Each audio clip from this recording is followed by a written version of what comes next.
A very good morning and welcome back to Havana Media. My name is Boniface Owino, and as usual, I'm going to be your host for today. I hope you are fine wherever you are. Those who are within Nairobi, I hope you're fine, despite the fact that we have a lot of problems going on in the country and more so within our government, whereby the president is trying to push things that are not supposed to be pushed simply because he feels or thinks that he owns the country and the people that are within. And for those who are also outside the country, I've seen a lot of people. There is a guy who sent me a clip from United States telling me that they've also started. In fact, they were at the IMF's office trying to. They went with the names of the people that lost their lives, trying to say that enough is enough and Ruto must go home. Akwende asikwende. Ruto must go. Ruto must go. Ruto must go. I want to thank everyone who came out here, especially those who came out with their children. Much love. Because we have to start teaching them right now. All the ones who have children. Have crippled our continent, have crippled Africans throughout the world. Why? To ease the exploitation of our resources.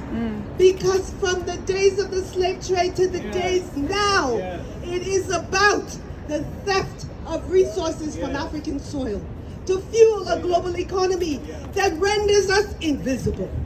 But we are here today, and those 53 of our kin were there to say, not on our watch. What are we here to say? Not on our watch. What are we here to say? Not on our watch.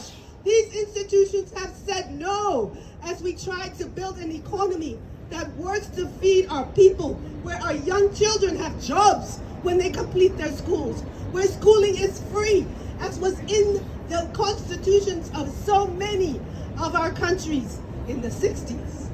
But yet slowly, the privatization of education, the privatization of healthcare, the privatization of telecommunications and all essential services, because of the IMF, because of the World Bank, but also our governments that have been complicit in letting them do their bidding. So we have to say no. So we come together today to stand in solidarity, led by our young leaders. And I was so thrilled to come around the corner and see all our young children here today. Thank you to all the parents. Thank you to all the children. We know there are many things you could be doing, and you chose to be here. Thank you. Asante sana.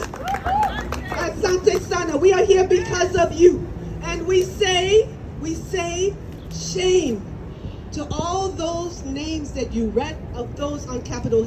Automatically, William Ruto have got nowhere to go, and there is no way he can defend himself. Because yesterday, William Ruto was saying that the Gen Zs ordered him to not to sign the finance bill. He didn't sign it, and then they ordered him not to fire all the CSS, which he did.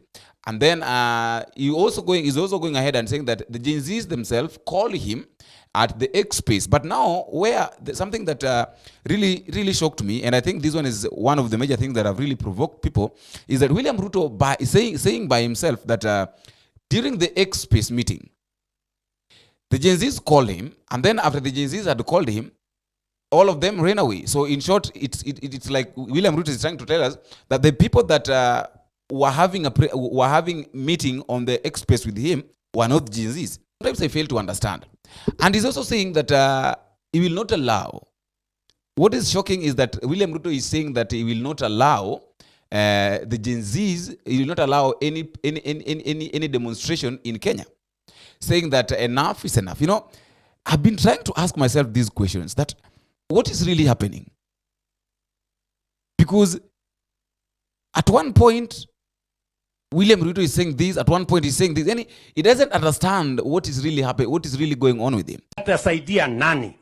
Na ndio nimesema, going forward, we will protect the nation. Going forward, we will protect the nation. We will protect life. We will protect property. We will stop the looters. We will stop the killers. We will stop mayhem. We will stop anarchy, because Kenya is a democracy and we want a peaceful, stable nation. And our issues are resolved using democratic means. Ama mnasemaje watu wa Kenya? Mnasema tusimamishe hii fujo? Na tusimamishe hii vita? Na tusimamishe maandamano ya maafa? Na maandamano ya kuharibu mali ya watu? I want to promise you it's going to stop. Enough is enough. Ama mnasemaje? Si imetosha hii maneno? Walisema tusipitishe finance bill. Mimi nimewacha finance bill. Nikawaita wakanasema hawataki kuja kuzungumza na mimi. Wakaniambia niende huko kwa X. Mimi nikaenda kwa X. Wakatoroka huko hawakukuweko. Wakaniambia tuitishe mazungumzo. Nimeitisha mazungumzo, wamekataa. Nimewaambia wanaendelea kusema wao ni faceless, wao ni formless, sijui wako nini. Mimi nimewaambia sasa, my friends, you know, I have given a chance to everybody to say whatever they want. You know, it cannot continue like this. The country is much more important than any group of people. We must stand together as a nation, protect our nation, and make sure that Kenya is a democracy. Tunaelewana ama namna gani jameni? Tuko pamoja? Watu wa Bomet mnasema tuwe na amani. Mnasema we want peace. Mnasema you want peace. Turudie we want peace. Mnasemaje? Mnasemaje? Mnasemaje? Hebu nisikie tena. Tunataka amani, sio?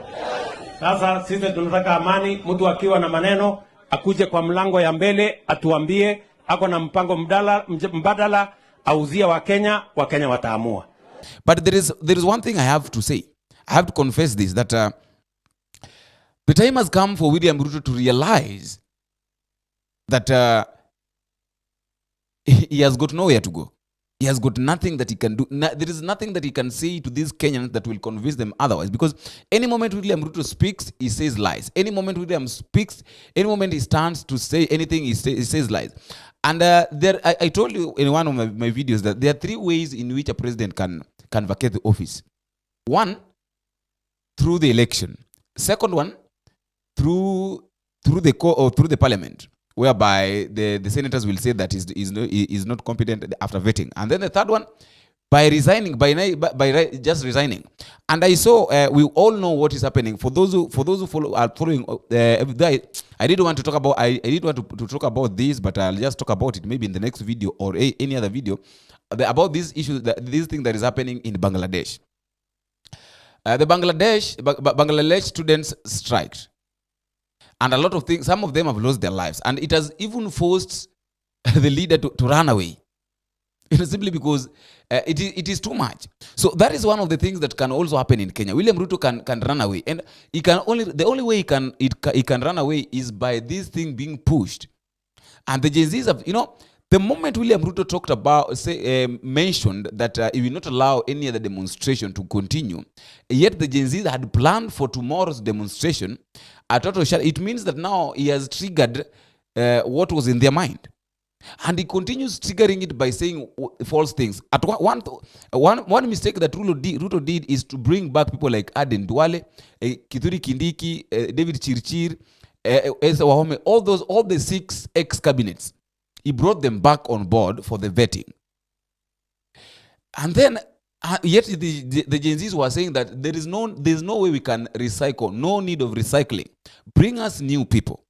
So instead of bringing new people, you are bringing the same people, but now it's like you're playing a game, taking them to different departments, which is also, it's like, it means that when you are giving them these positions at first, you did not know what they're supposed to do. Until now is when now you realize that this is where they're best in. That is why you're returning them back. And people like Aden Duale are not even supposed to come back. People like Kithure Kindiki. I'm not saying anything wrong, but seeing the way these guys have held celebration, they have been celebrating. And Aden Duale's people were welcoming him, saying that Simba Merudi, having a very big party celebrating. It's like he has won the presidency. Somebody like the nominated, the appointed AG that is just waiting to be vetted in by the parliament. They were holding parties celebrating saying that the first time we're going to have an AG who is a woman. Now the question is, if William Ruto did not even listen to Muturi, because we know very well that the work of the AG is to maybe to advise or to guide the president, but now AG himself, the former AG was saying that even William Ruto could not even listen to what he was saying. So what makes this lady Wahome to think that she's going to be listened to by the president? But another thing that I've realized is that it's like the president is taking you from a place where you can be blamed and brings you to a place where you cannot be blamed. Personally, I really don't know what to think, because William Ruto is thinking that he owns the country without realizing that right now he's running this country by himself. He's not having anybody's support. Raila Odinga have said something that I just want to read it, and then we'll talk about it probably in the next video. This is what Raila have said, that I am ready to forego my AUC ambition for the sake of my country if this is being used to manipulate me at the expense of the quest for a better and stable country. We'll talk about this, but just a briefing. Just brief on it. You know, it's like Raila Odinga have realized that he was being used.